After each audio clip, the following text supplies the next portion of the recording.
it's so weird to think about the PS5 and Xbox Series X life cycle, because it just feels like it's not long ago they were just impossible to find at game stores, and now they are halfway through their life cycles, which is strange. Gaming is moving at such a fast pace now. It's kind of turning into a phone situation where they're just so rapidly changing and evolving. But I remember when they were impossible to find when they first came out, because I was like, I'm okay, I don't want them straight away. And then obviously it came out and I was like, those are cool things, damn it, and now I want them.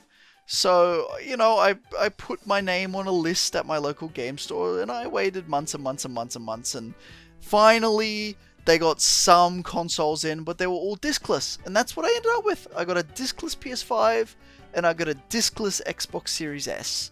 And it's so weird. It's the first new gen systems that I just have no physical copies for. It's really weird and strange. I've got a bookcase with PS2 games, PS3 games, PS4 games, Xbox 360 games, Xbox One games, but nothing new.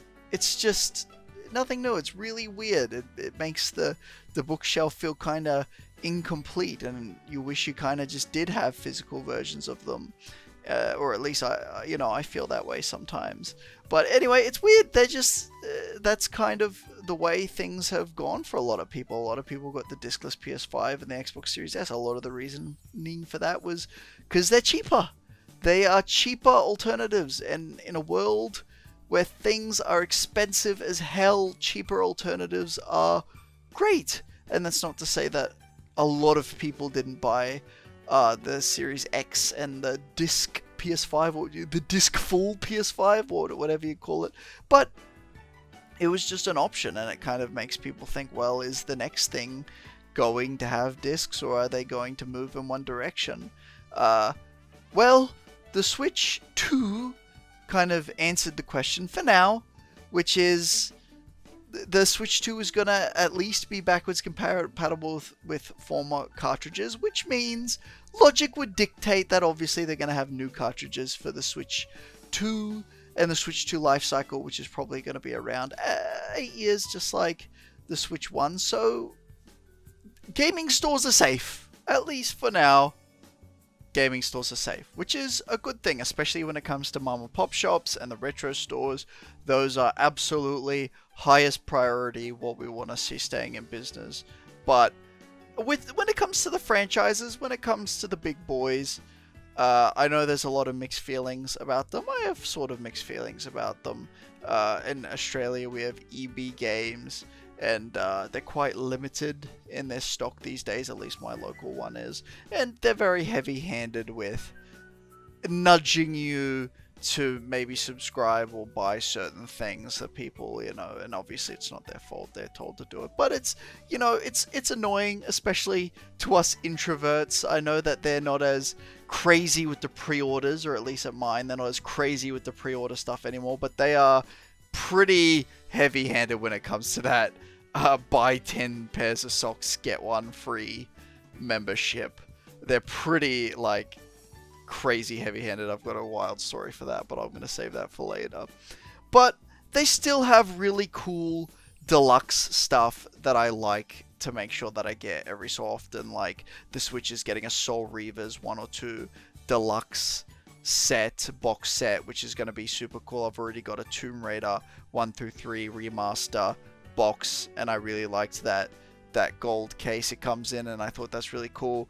The Yu-Gi-Oh! Early Days Switch game is coming out, and that's going to come with 2 Yu-Gi-Oh! Cards with it, and I think that's cool and fun. I remember when I saw the first, this is going to show my age, but I remember when I saw the first Yu-Gi-Oh! Movie in theaters, when it first came out, and you got the Pyramid of Light card with it. It was super fun.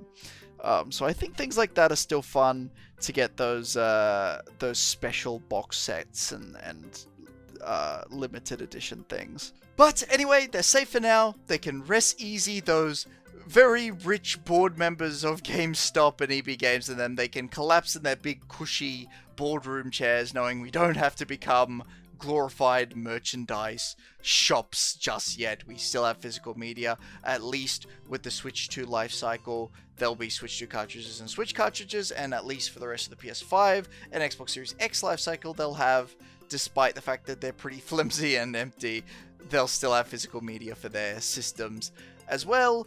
We know that that is something that is going to last at least for a little while longer, although it is just a lifeline. It is just a one cycle more lifeline. I know the industry is trying to push us into a diskless direction. It sucks, it's really annoying, but that's what's happening right now. We are being pushed into a diskless direction, and I know that digital media can be great in a lot of aspects, especially when it comes to indie games.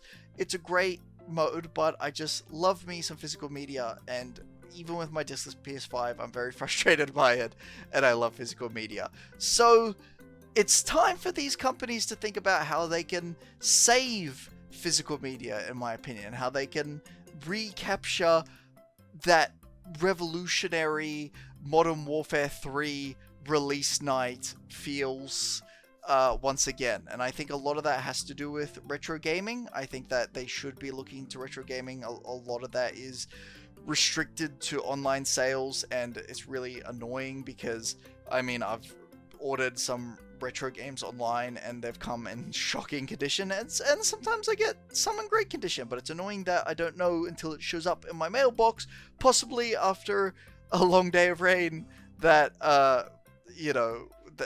it's gonna be in the condition it's in. Refurbishing classic consoles, refurbishing classic games, making sure the disc is clean, offering disc cleaning services.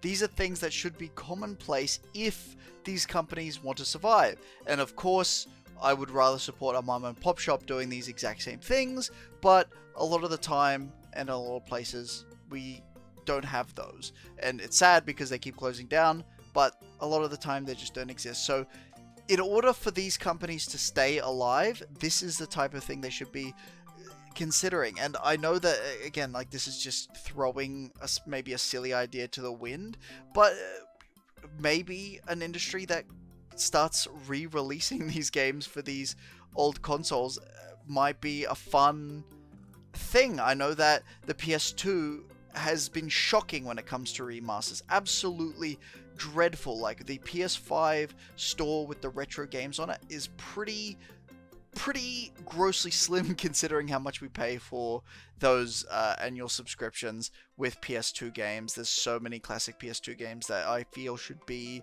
on Steam and should be on the PS5 in the retro sections that are just not there. Really frustratingly, but that's the situation we're in. I feel like that could be really capitalized on by these big companies. There needs to be a way to go forward for them to survive. Not that I'm particularly passionate either way, whether the very cushy boardroom members of those companies, whether they meet their profits or not, but it's just a way for them to survive. If they want to, it's there. Congratulations. A talking seagull has given you the key to victory. I don't know, but what do you guys think? It's very nice that we're going to get some physical media. I'm going to make the most of it and get pretty much every deluxe box set thing that comes out on the Switch for the games I like, just so I can cherish it a little bit more, because I haven't for the past few years. But what do you guys think? I am Special Ops Seagull, speaking for the channel Switch to Special Ops, so subscribe if you want to, and end of video words, blah.